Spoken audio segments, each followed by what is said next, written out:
فاسألوا أهل الذكر إن كنتم لا تعلمون.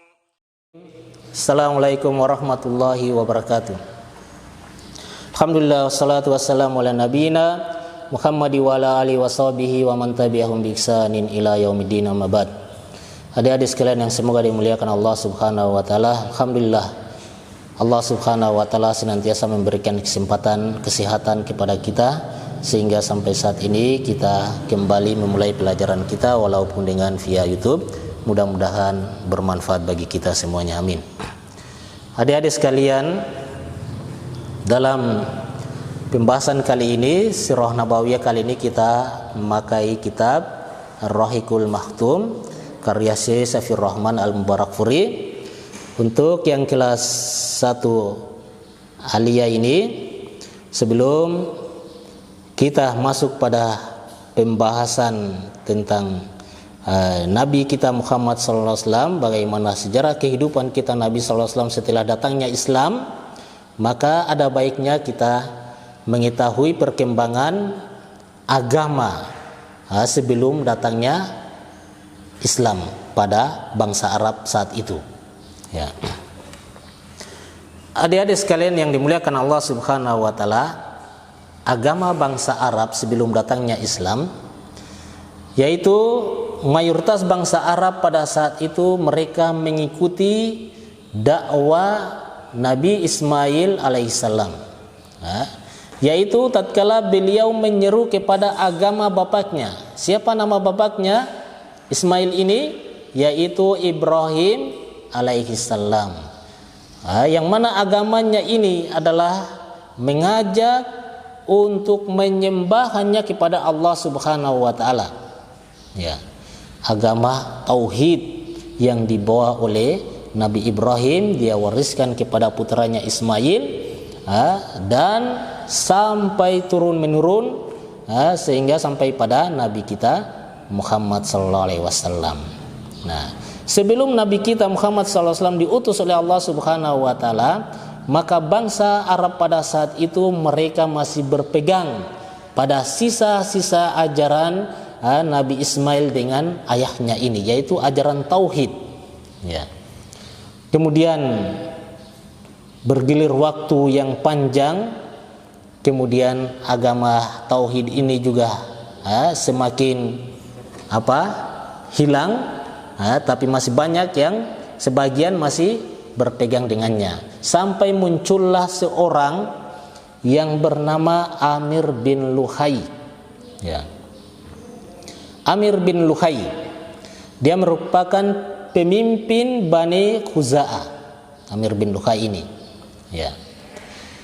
Amir bin Luhai ini adalah seorang yang tumbuh di lingkungan yang mereka ini menjalankan ritual-ritual keagamaan pada saat itu, dan bahkan dia senantiasa termasuk orang yang melakukan kebajikan, bersedekah, membantu, dan juga mengadakan ibadah-ibadah menurut mereka pada saat itu. Ya. Sehingga orang-orang atau masyarakat pada saat itu mereka menganggapnya dia ini adalah orang yang alim, ahli ibadah, dan dia adalah wali, sehingga dia disegani dan dihormati oleh kaumnya. Nah, suatu ketika Amir bin Luhai ini melakukan perjalanan ke negeri Syam, ya, dan dia mendapati penduduk negeri Syam ini mereka telah menyembah berhala. Ya. Sekembalinya Amr dari negeri Syam ini, dia menganggap apa yang dilakukan oleh penduduk negeri Syam ini adalah suatu kebaikan karena dia ahli ibadah. Kemudian melihat orang-orang di Syam ini melakukan peribadatan terhadap berhala-berhala ini, maka Amir bin Luhai ini menganggap itu adalah suatu kebaikan. Kemudian dia pulang dari negeri Syam itu kembali ke tempatnya, ke daerahnya yaitu Bani Khuza'ah. Dia membawa sebuah patung yang bernama Hubal. Dan patung itu dia meletakkannya di Ka'bah. Ya, dia meletakkannya di Ka'bah, patung Hubal ini. Ya. Di dalam Ka'bah, dia meletakkannya di dalam Ka'bah. Nah, adik-adik sekalian yang dimuliakan Allah Subhanahu wa taala, apa yang dilakukan setelah itu? Meletakkan patung ini ke dalam Ka'bah ini. Maka Amir bin Luhai ini mulai mengajak penduduk Makkah untuk mempersekutukan Allah Subhanahu wa taala. Sebelumnya mereka berpegang kepada sisa ajaran Nabi Ibrahim dengan putranya. Nah, maka orang-orang di sekitar Arab itu, mereka pun membuat patung yang begitu banyak. Mereka membuat banyak patung mengikuti Amr ini, mengikuti penduduk Makkah ini, yang diajarkan oleh Amr ini. Daerah-daerah sekitaran Makkah itu pun mengikuti penduduk Makkah, ajaran yang baru dibawa oleh Amr bin Luhai ini. Nah, karena mereka menganggapnya bahwa itu adalah suatu kebajikan yang mereka tiru. Ya. Adik-adik sekalian yang semoga dimuliakan Allah Subhanahu wa taala, sebelum ada Hubal ini, patung Hubal ini, itu bangsa Arab juga sudah mempunyai patung yang lain. Ada 3 patung yang dianggap besar, atau 3 berhala yang dianggap besar dan mereka beribadah kepadanya. Ya, berhala itu namanya Manat, kemudian Uzza dan Lata. Ya. Manat ini dia bertempat di suatu daerah namanya Musallal, daerah Musallal di tepi Laut Merah dekat daerah Kudaid, Musallal ini. Sedangkan Lata ini untuk penduduk Taif dan Uzza ini penduduk Wadi Nakhla. Nah, Hubal itu di maka taruh di Ka'bah, mereka meletakkannya di dalam Ka'bah.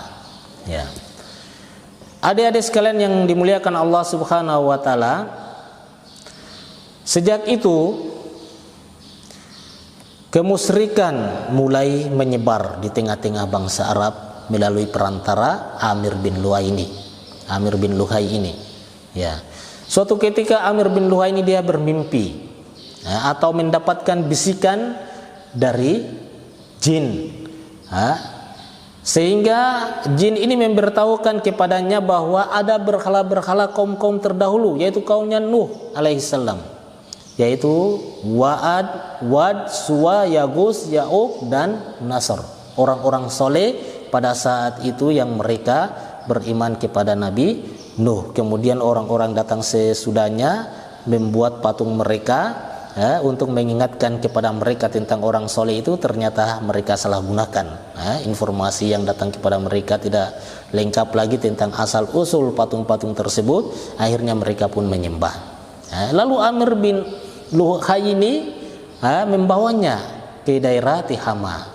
Setelah musim haji atau tiba musim haji, maka Amr bin Luhai ini menyerahkan berhala-berhala itu kepada berbagai kabilah, dibagi-bagikan.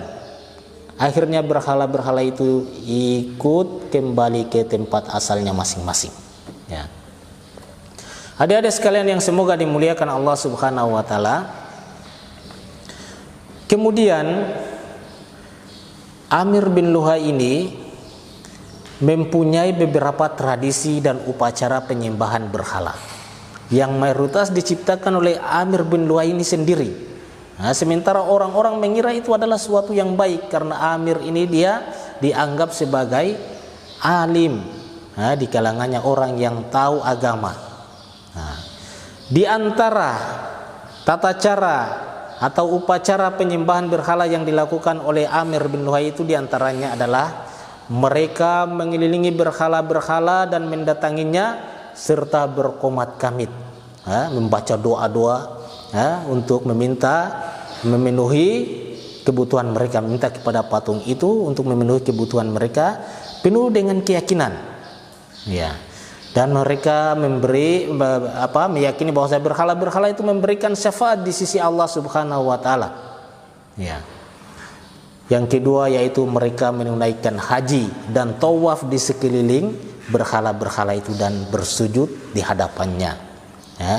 Yang ketiga mereka juga berkorban, menyajikan sajian-sajian dan berbagai macamnya. Berbagai macam sembelihan hewan piaraan dan hewan korban demi berhala, dan menyebut namanya berhala itu ketika di saat menyembeli. Adik-adik sekalian, ternyata kesyirikan yang terjadi pada sebagian umat Islam saat ini, ternyata mereka mencontoh terhadap upacara penyembahan berhala yang dilakukan oleh Amir bin Luhai ini. Bersajian di bawah pohon dan yang lainnya sudah terjadi sebelum datangnya Nabi Muhammad sallallahu alaihi wasallam. Adik-adik sekalian yang semoga dimuliakan Allah Subhanahu wa taala, pada pertemuan kali ini kita sampai pada 3 poin ini dulu tentang tata cara penyembahan berhala yang dilakukan oleh Amir bin Luhai ini. Dan ingat bahwasanya Amir bin Luhai ini adalah orang yang pertama kali, termasuk orang yang pertama kali membuat kesyirikan di tengah-tengah bangsa Quraisy. Demikian, mudah-mudahan ada manfaatnya. Kita tutup dengan doa kafaratul majlis. Subhanakallahumma wa bihamdika asyhadu an la ilaha illa anta astaghfiruka wa atubu ilaik. Assalamualaikum warahmatullahi wabarakatuh.